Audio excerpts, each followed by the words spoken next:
Chapter 19. And it came to pass, when King Hezekiah heard it, that he rent his clothes, and covered himself with sackcloth, and went into the house of the Lord. And he sent Eliakim, who was over the household, and Shebna the scribe, and the elders of the priests, covered with sackcloth, unto Ishiah the prophet, the son of Amoz. And they said unto him, Thus saith Hezekiah, This day is a day of trouble, and of rebuke, and of contumely. For the children are come to the birth, and there is not strength to bring forth. It may be the Lord your God will hear all the words of Rabshakeh, from the king, whom the king of Assyria his master has sent to taunt the living God, and will rebuke the words which the Lord your God hath heard. Wherefore make prayer for the remnant that is left.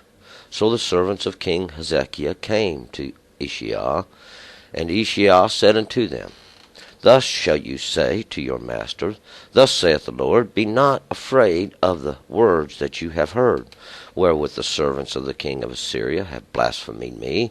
Behold, I will put a spirit in him, and he shall hear a rumor, and shall return to his own land, and I will cause him to fall by the sword in his own land.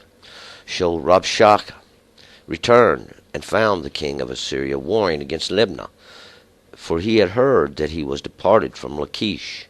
And when he heard say of Tirhakah, king of Ethiopia, Behold, he is come out to fight against you, he sent messengers again unto Hezekiah king, saying, Thus shall you speak to Hezekiah king of Judah, saying, Let not your God in whom you trusteth beguile you, saying, Jerusalem shall not be given into the hand of the king of Assyria.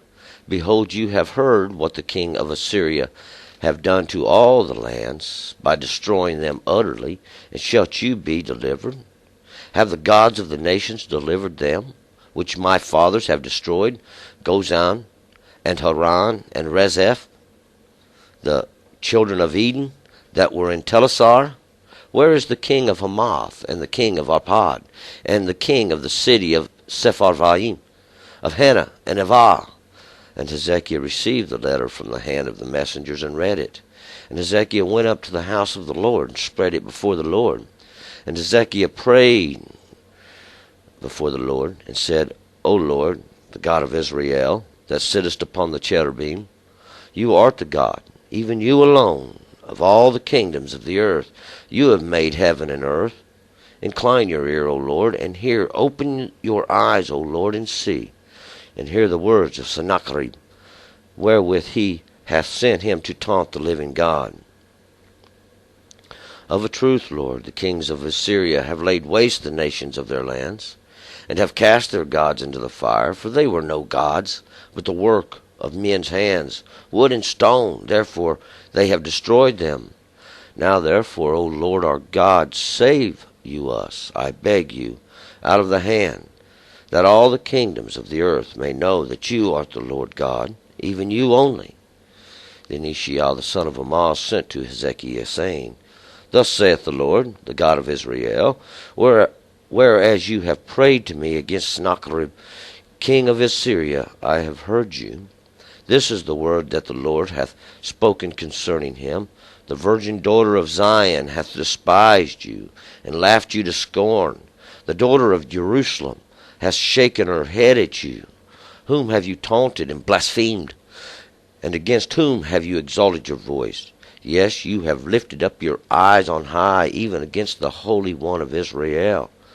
By the messengers have you taunted the Lord, and have said, With the multitude of my chariots am I come up to the height of the mountains, to the innermost parts of Lebanon, and have cut down the tall cedars thereof, and the choice cypresses thereof. I have entered into the furthest lodge, and the forest of his fruitful field. I have digged and drunk strange waters, and with the sole of my feet have I dried up the rivers of Egypt. Have you not heard? Long ago I made it in ancient times. I fashioned it. Now have I brought it to pass. Yes, it is done. That fortified city should be laid waste into ruinous heaps. Therefore their inhabitants were of small power. They were dismayed and confounded. They were as the grass of the field, and as the green herb, as the grass on the housetops. and as the corn blasted before it is grown up. But I know you're sitting down, and you're going out, and you're coming in, and you're raging against me. Because of your raging against me, and for that your tumult is come up in mine ears. Therefore I will put my hook in your nose, and my bridle in your lips, and I will turn you back by the way which you came. And this shall be a sign unto you, you shall eat this year which groweth of itself, and in the second year that which springeth of the same, and in the third year sow you and reap, and plant vineyards and eat the fruit thereof. And the remnant that escaped of the house of Judah shall again take root downward and bear fruit upward. For out of Jerusalem shall go forth a remnant, and out of Mount Zion that shall escape. The zeal of the Lord of the hosts shall perform this. Therefore thus saith the Lord concerning the king of Assyria, he shall not come into this city, nor shoot an arrow there, neither shall he come before it with shield, nor cast a mound against it. By the way that he came, by the same shall he return, and he shall not come into this city, saith the Lord. For I will defend this city to save it, for my own sake, and for my servant David's sake.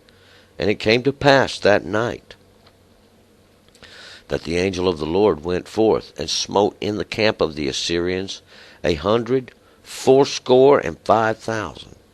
And when men rose early in the morning, behold, they were all dead corpses. So Sennacherib king of Assyria departed, and went and returned, and dwelt at Nineveh. And it came to pass, as he was worshipping in the house of Nisroch, his god, that Adramelech and Sarazar, his son, smote him with the sword, and they escaped into the land of Ararat, and Esarhaddon, his son, reigned in his stead. All right, let's go back to verse 1. Now, we'll remember this is right in continuance with yesterday's chapter. And we have the king of Assyria has sent Rabshakeh up to Jerusalem, and they have besieged it. They've already taken all of Israel captive. And God's making an example here of Jerusalem, using it as the house of Judah. And Hezekiah, or Hezekiah, he is the king. And we'll remember when we quit yesterday that Rabshakeh was speaking to all the men sitting on the wall, telling them that, hey, I've done destroyed all the gods, and I'm coming after this city, and there ain't no God going to save it. Basically, is what Rabshakeh was saying. And when Eliakim and Shebna and Asaph heard this, they tear their clothes and they head for the king. And that's where we're going to be picking it up in verse 1. And it came to pass, when Hezekiah, or Hezekiah, heard of it, that he rent his clothes and covered himself with sackcloth and went into the house of the Lord. So, now, when Hezekiah hears about all this, he tears his clothes. And this tearing of the clothes, this rending of the clothes, is the rending of the garment. And it's in symbolism now that you've reached the end of your understanding, and you've rent the garment that covers you and made yourself bare now. And it's a sign of humility. It's a form of humility now that you've reached the end of your rope. God has brought you to the end, and you cover yourself now. He covers himself with sackcloth, and this sackcloth is like burlap. It would be very uncomfortable now to wear this type of garment. It would be itchy and cause irritation and scratching now the skin. And this is to show that you are punishing yourself now, and in a form of humility before the Lord. Verse 2, and he sent Eliakim, who was over the household, and Shebna the scribe, and the elders of the priests, covered with sackcloth, unto Ishiah the prophet, the son of Amoz. And we're going to learn a lot more about Ishiah. This is delivered of God, and he is the son of Amoz. And Amoz basically means to be brave, or to be bold, going forth with great vigor. And Eliakim, we remember, is this, that God has stood up, and Shebna is that which groweth vigorously. And they go to Isaiah because Hezekiah sent them. They're covered in sackcloth to tell him now what's going on. And the king has got a message. 3, and they said unto him, Thus saith Hezekiah, This day is a day of trouble, of rebuke, and of contumely. For the children are come to the birth, and there is not strength to bring forth. So now Hezekiah has sent Eliakim and Shebna and some of the elders of the priests, we're going to find out. And they're all covered in sackcloth. And they come to Isaiah or Isaiah, and they say to him, Now this is a day of trouble, of day of rebuke, and of contumely. And this contumely is basically of insulting treatment, to be treated badly. This is a day when they're being treated badly. Why? Well, the king of Assyria has sent Rabshakeh down, and they're taking over the city, and and it's because of their sins. See, that's because they have turned from God, and they're being punished, and God's using it as that exact example. Of course, Hezekiah, he's going to relate this now to being come to the birth, because this now in the end time is what's going on. That this birth we're talking about is to bring forth this true understanding that now God is God, and there is no other. Neither is there any that walks beside God. See, they're unable to walk beside God. No one can do this. No one has the ability. Now, God has the law, and He's give you the law now for your own good to keep it. And because you can't, you'll not get no further. And this is the birth we're talking about. This is the birth of the end time, of the law and the obedience to it, that does finally bring salvation and the driving forth of this evil, even this that God is using. Once again, the example, He sent Rabshakeh down. He's conquered all of Israel. Everybody's been driven out. What happened to all the kings that was there when Israel came into the land? And we're going to be talking about that here in a minute. Verse 4. It may be the Lord your God will hear all the words of Rabshakeh, whom the king of Assyria, his master, has sent to taunt the living God, and will rebuke the words which the Lord your God hath heard. Wherefore make prayer for the remnant that is left. So now they're telling Isaiah, these elders are, and Eliakim and Shebna, that pray for these that are left in this city, and maybe God will hear the words, and hear the words of Rabshakeh, how he's taunting the living God. He's saying there is no God that can deliver. And we're going to find out, though, God can deliver. God's going to deliver. 5. So the servants of King Hezekiah came to Isaiah, and Isaiah said unto them, Thus shall you say to your master, Thus saith the Lord, Be not afraid of the words that you have heard, wherewith the servants of the king of Assyria have blasphemed me. So now Isaiah is going to tell these men when they get to him, hey, don't be afraid of what these servants of the king of Assyria, and king of Assyria, we're going to find out, is still Sennacherib. Sennacherib is that, he's that lesser light that's going to multiply the sins, and because it's all been about that lesser light the whole time, ever since we crossed over the Jordan, and they took now the city of Jericho, which was the lesser light, and there they took the devoted thing. And this is the same example over and over and over and over and over. See, got to put the devoted thing away. There's one God, and that's it. Good enough. But he's saying, don't worry about what they've said about me, God is. He said, Behold, 7, I will put a spirit in him, and he shall hear a rumor, and shall return to his own land, and I will cause him to fall by the sword in his own land. So God said, now don't worry about Rabshakeh now, this king, or the king of Assyria. He says, I'm going to make him go back to his own land by the same way he came here. He came here in war. He's going to return there.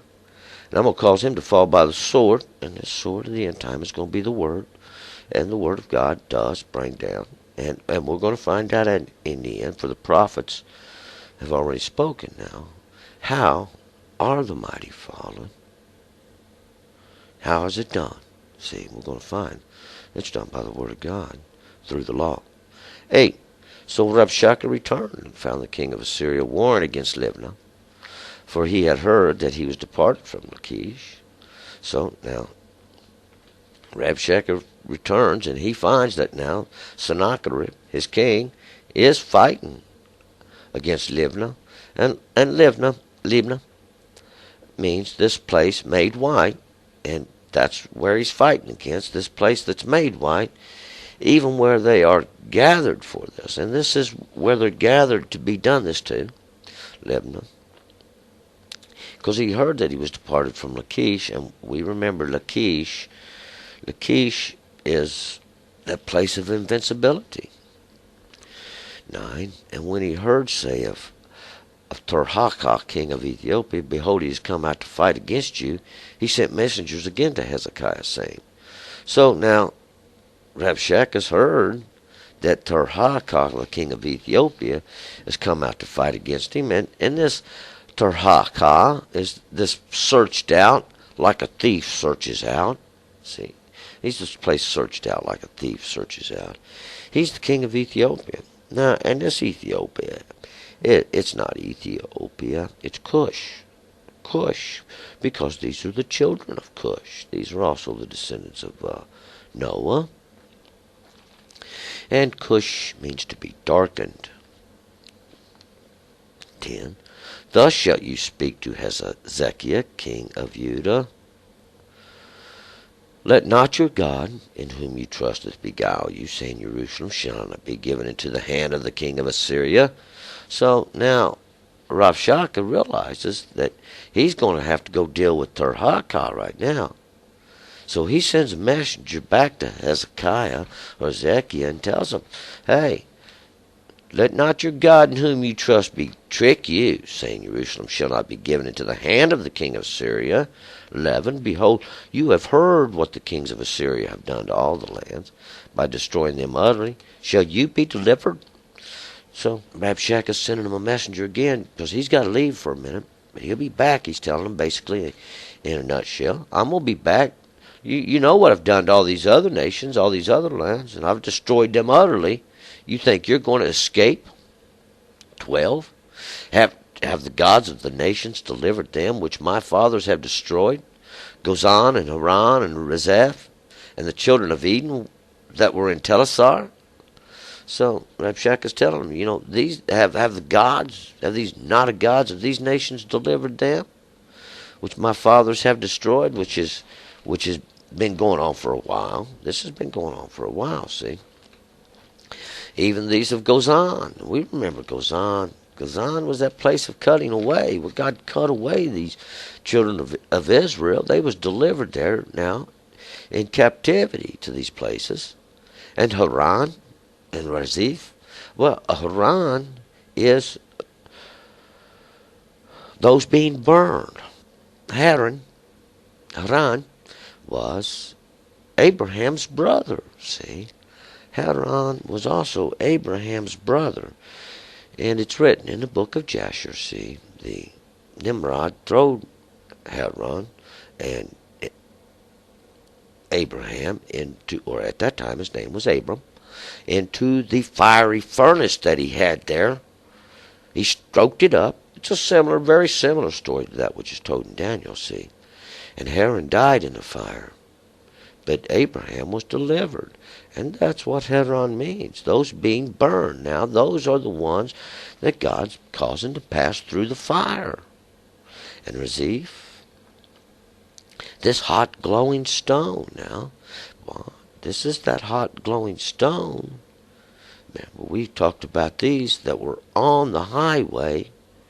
See, this is the witness. This is what that means. There's a fire. There's a fire. And these that worship these idols are these fires. And the children of Eden was this, where they would delight in the pleasures. God had given them everything there was in Eden, all the magnificent, everything. It was great of everything. There he commanded them not to eat of the tree of the knowledge of good and evil. And Telesar simply means this height of Assyria, this height of the Asher. Because that's where this height means. And what the building is a staircase up to this place. Even these children of Eden are. It's Babylon, and the tower thereof. 13. Where is the king of Hamath, and the king of Arpad, and the king of the city of Sepharvaim, of Hena and Avah? So Rabshakeh goes on. He says, where are these kings now? I conquered all these lands, destroyed these gods and these places, and where are the kings of Hamath? We know where Hamath is. Hamath are those walls that are joined together, and what they're making is an enclosure. And the king of Arpad, the one that scatters out.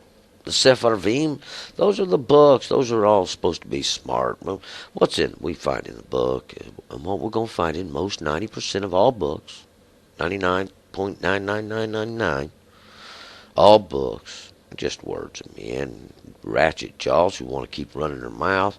They ain't got a whole lot of knowledge about nothing. And Hena, that place of troubling. And Avah, we know, is the same as Avah, this distorted ruins, this place where they twist it all up. They're distorting words and distorting anything. They're going to tell you whatever you want to hear. What they're not going to tell you, though, is the truth, because once you have that, there won't be needed no more. 14. And Hezekiah received the letter from the hand of the messengers and read it. And Hezekiah went up into the house of the Lord and spread it before the Lord. So now Rabshakeh sent this letter, obviously, by the hand of a messenger, and he's told him all these things. And the king opens the letter and he reads it. And after he does, he takes it up now to the house of God. 15. And Hezekiah prayed before the Lord and said, O Lord, the God of Israel, that sitteth upon the cherubim, you art the God, even you alone. In all the kingdom of earth, you have made heaven and earth. So God, now Hezekiah is praying to God, and he tells God, you're the one who sits upon the cherubim, and we remember these cherubim. They are over the ark, and they have symbolism now of that which keepeth the understanding of the law of God which is in the ark. And it doesn't matter what's on the ark, what's in the ark, or what's around the ark, what the ark's made of. What matters most is what's in the ark. See, and there would be the law of God. And these two that keep it now are that of the spirit and that of the flesh. And we're going to find out now one of these is going to go astray. And that's what happened. You art the God of, even you alone, of all the kingdoms of the earth. Because God is God alone. There is no other. God gave us the law. All these other works are sticks and stones. We don't have an image we can go by, but we have the law. See? 16. Incline thine ear, O Lord, and hear. Open your eyes, O Lord, and see. Hear the words of Sennacherib, wherewith he has sent him to taunt the living God. So, and Sennacherib had sent Rabshakeh. So whatever Rabshakeh says, this great cupbearer is the words of Sennacherib, and he would be this lesser light that's going to add all this sin, multiply the sin. And basically it is much sin now, much sin. And he does taunt the living God. 17. Of a truth, Lord, Lord, the kings of Assyria have laid waste the nations of their lands, because this has been done, Hezekiah, and God is sent now. He has caused Assyria. He's prospered them so that they could do this and carry out this judgment. We'll find now that both sides work for God. God controls everything and everybody. 18. And have cast their gods into the fire, for they were no gods, but the works of men's of hands. Wood and stone, therefore, have they destroyed them. So we'll see now, as Rabshakeh and all these come through, they're destroying all the gods, all these not a gods. They're burning everything, busting it in pieces. Why? Well, they're not a god. These are the works of the hands of men. And the king of Assyria is basically proving that, just like the children of Israel did when they come into the land and was casting out all these other nations. But they started but it didn't quite work now because they didn't do what they was told. 19. Now therefore, O Lord our God, save us, I beg you, out of his hand, that all the kingdoms of the earth may know that you are the Lord God, even you only. So Ezekiel is telling God, now make this great example so everybody in the earth can know that you are God and there is no other. And God hears this prayer. See, and the cause why? Well, this was God's plan all the while. See, He wants you to know that He's only God. There is no other God. And all these images and all these things that men have made, why, He's going to destroy them. And then you will know. 20. Then Ishiah the son of Amoz sent to Ezekiel, saying, Thus saith the Lord, the God of Israel, whereas you have prayed to me against Sennacherib, king of Assyria, I have heard you. So now, Ishiah, the son of Amoz, he's the son of the brave and the bold, he sends back to Ezekiel. Ezekiel is the strength of God. And he tells him, now you've prayed to the Lord your God, and He's heard you. He's heard what you've said about Sennacherib. Now he's lifted himself up against me, and I've heard you. 21. This is the word that the Lord has spoken concerning him. The virgin daughter of Zion hath despised you and laughed you to scorn. The daughter of Jerusalem has shaken her head at you. So now, Ishiel sends him back word, and he says, now you just tell Rabshakeh this. This is the word of God now concerning him. The virgin daughter of Zion has despised you. So, and what he's saying here is now he's using a little symbolism here. He's referring to Judah as this virgin daughter of Zion. And Zion is that place. And Zion, it means the parched place. What he's saying is this virgin daughter, which would be considered one that hasn't been touched by the hands of men, has laughed you to scorn. The daughter of Jerusalem has shaken her head at you. So now this has symbolism here. And what she has not accepted you. She's shaken her head at you and laughed at you and found you totally unacceptable, this virgin daughter of Zion. So and to despise means you're not accepted, no way. Why? Because you don't have any understanding. You're unacceptable. This great cupbearer, 22, whom have you taunted and blasphemed, and against whom you have exalted your voice? Yes, you have lifted up your eyes on high, even against the Holy One of Israel, because that's who this daughter belongs to, this Holy One of Israel. This daughter that is going to be considered as Jerusalem, this one who's untouched of men. So God's basically telling Rabshakeh, you've taunted me now and lifted up your voice against me, and I've found you unacceptable. Well, in other words, God had sent them now to punish Israel and to do this, but now they somehow have got it construed to the fact that they have the great power, and they've done this without God. 23, by the messengers you have taunted the Lord, and have said, with the multitude of my chariots am I come up to the height of the mountains, in the innermost parts of Lebanon, and I have cut down the tall cedars thereof, and the choice cypresses thereof, and I have entered into the farthest lodge, so the forest of the fruitful field, the forest of his fruitful field. And we'll see here so God's telling Rabshakeh, by your messengers, by these that you sent around, carrying your word around, have you taunted the Lord. You've done this. You've blasphemed, saying now, with the multitude of my chariots, these places where they stand now, and they stand there and they hold on to these reins. They think they've got control. They think, but what they don't understand is they're going down into a battle that they're not ready for. You think that you brought yourself up by the multitude of your armies and took over this place. even the innermost parts of Lebanon, this place that's made white. See, you think you've cut down the tall cedars thereof, and the choice cypresses, these things that would shade, and these are now those idols, and these things they've destroyed, these evergreens, these idols, and these not of gods, they've destroyed all these out of the land, see? Now, and you think you've entered into the furthest lodge.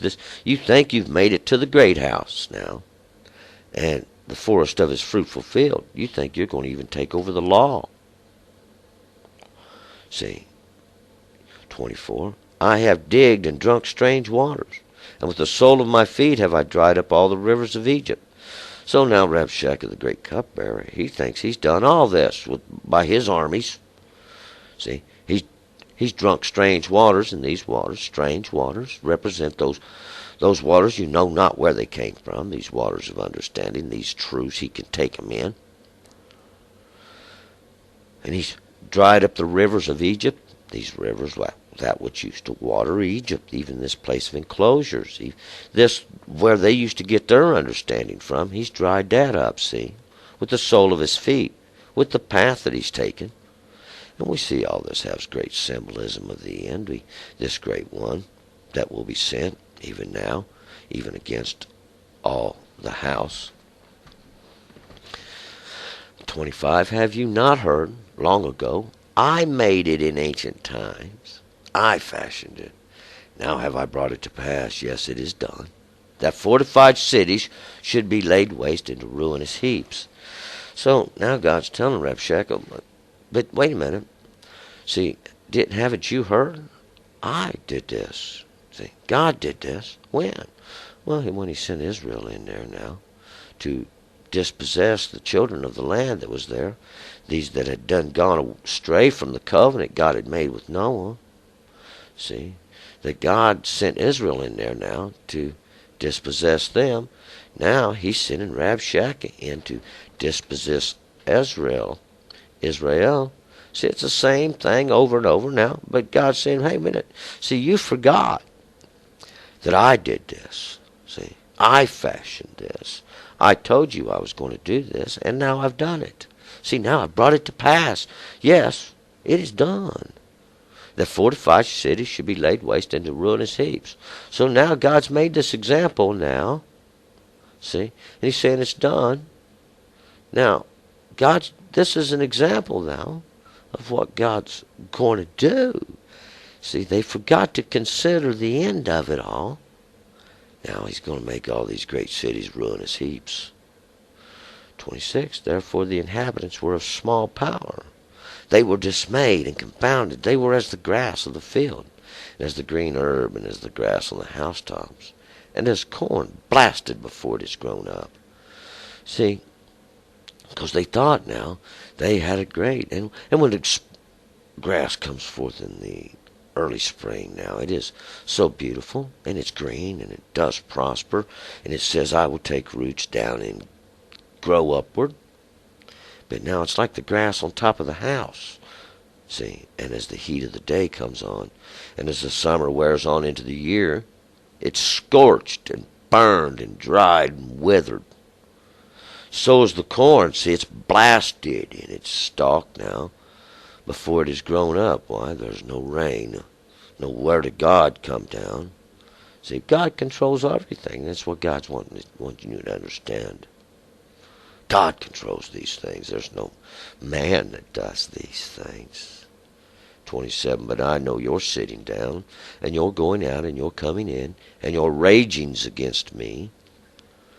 So God says, I know all about you. I know who you are, where you came from. I know all your running your mouth against me now. See, well, because God made them. God sent him. But now he's exalted himself. He thinks he's done it by his power in his hand. 28, because of your raging against me, and for your tumult is come up into mine ears, therefore will I put my hook in your nose, my bridle in your lips, and I will turn you back by the way which you came. So now he's telling Rabshakeh, because you've done this, now because you've exalted yourself against the Holy One of Israel, I'm going to put my hook in your nose. You've come to your turning place, see. This is the place where God's going to turn. My bridle in your lips. Now, and we're going to find out God's going to take control of your mouth. I will turn you back by the way which you came.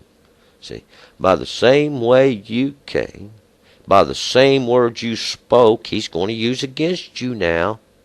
Because, see, this is God's way. He loves to call heaven and earth to witness against you. And that's what we're going to get ready to find. I told you God was going to turn this thing around. Well, that's what's getting ready to happen, see. God's turning it around. 29.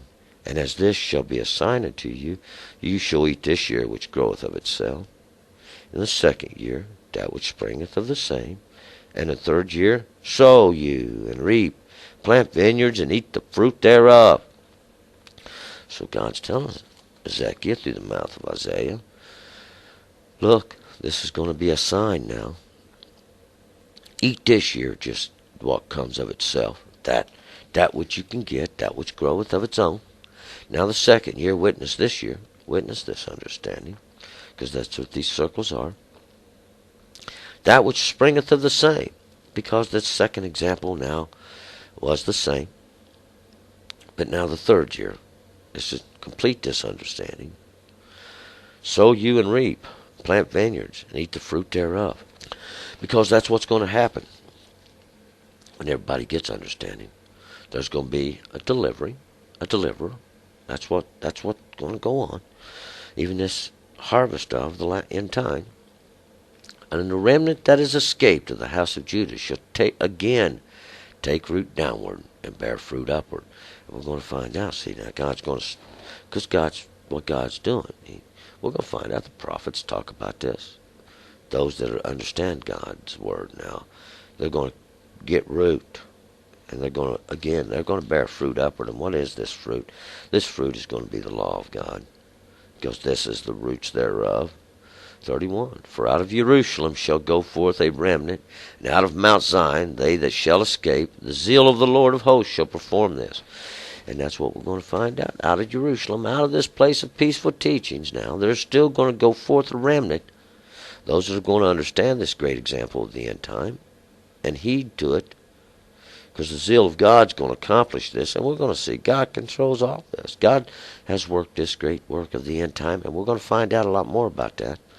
32, therefore thus saith the Lord concerning the king of Assyria, he shall not come into this city, nor shoot an arrow there, neither shall he come before it with a shield, nor cast a mound against it.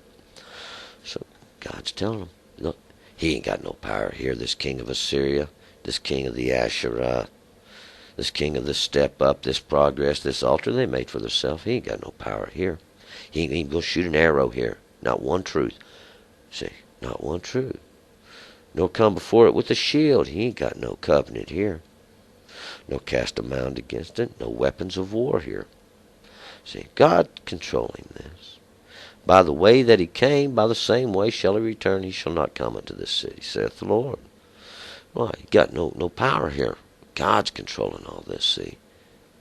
But God's using this as an example, see. 34, for I will defend this city to save it for my own sake and for my servant David's sake.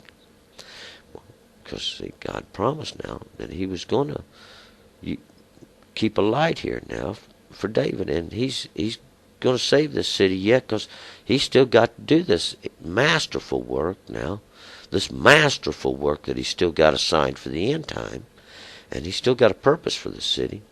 For his own sake now. For his own sake will he do this. That all the earth may know he's God. 35, and it came to pass that night that the angel of the Lord went forth and smote in the camp of the Assyrians 180,5,000. And when the men arose early in the morning, behold, they were all dead corpses. So we'll see now that night God sends the angel of death, this angel of darkness and death, now into the camp of the Assyrians, these ones of the Asherah, these ones of this place of the altar, this false altar, this alternative altar that they made for themselves, a little step there. He slays in their camp 180,5,000. Now 100 is the judgment, fourscore, 4 and 20, the work of redemption, now the work even in the witness of the law, and 5,000, because grace is the fulfillment of all these things. When God has done this, when God has finally broken the back of idolatry, there's healing that was going to come forth out of this. But now when the Assyrians wake up in the morning, they're all dead. See, they're all dead. 36. So Sennacherib the king of Assyria departed and went and returned and dwelt at Nineveh. So now Sennacherib, this lesser light that's going to multiply the sins, he sees all this and he gets out of there and he returns and he goes and dwells at Nineveh. And Nineveh's this living place of Ninus, and Ninus was this god thing they had worshipped there, and we're going to find out a little bit more about that in a minute. 37. And it came to pass, as he was worshipping in the house of Nisroch, his god, that Adramelech and Sarazar his son smote him with the sword. And they escaped into the land of Ederat, and Esarhaddon his son reigns in his stead. So, what happened now is just what God said was going to happen. He went back to the house, and he's been slain there by the sword. And we'll see now, he's went into and was worshiping in the house of Nisroch, and this is that eagle on high, or this great eagle, this eagle that they've exalted, and this eagle is that great bird of prey. See, and we remember this from the prophecies of long ago, and this great bird of prey now is going to swoop down, and this is the terror. This is that terror that people are going to experience, because this great shadow of death and darkness now, even this shadow of death that just passed over the camp of the Assyrians. But now he's slain there. He's killed by his sons, Adramelech and Sarazar. And we remember Adramelech was one of these images that they had made for themselves. And it means the majestic king. And Sarazar is this prince of fire. See, this prince, even this one who shall cause them to pass through the fire. And Ararat is, the curse is reversed. See, bam, it just got reversed. And Esarhaddon, his son, reigns in his stead now. Esarhaddon means Asher has a brother. See, this step, this place of the step has a brother now. So we're getting ready to do a new thing. See, he's took out the old and he's replaced him with the new. Esarhaddon, Asher, has got a brother now. He's going to start this same example over, but now it's all been reversed. See, and been flipped. And we remember this from a prophecy a while back where it was reversed. He said, and his life will be for your life, and his people for your people. And this was where it was reversed. And this is what we're talking about, because here it is reversed. And we're going to begin to learn this lesson. And we're going to move on to the next chapter, chapter 20.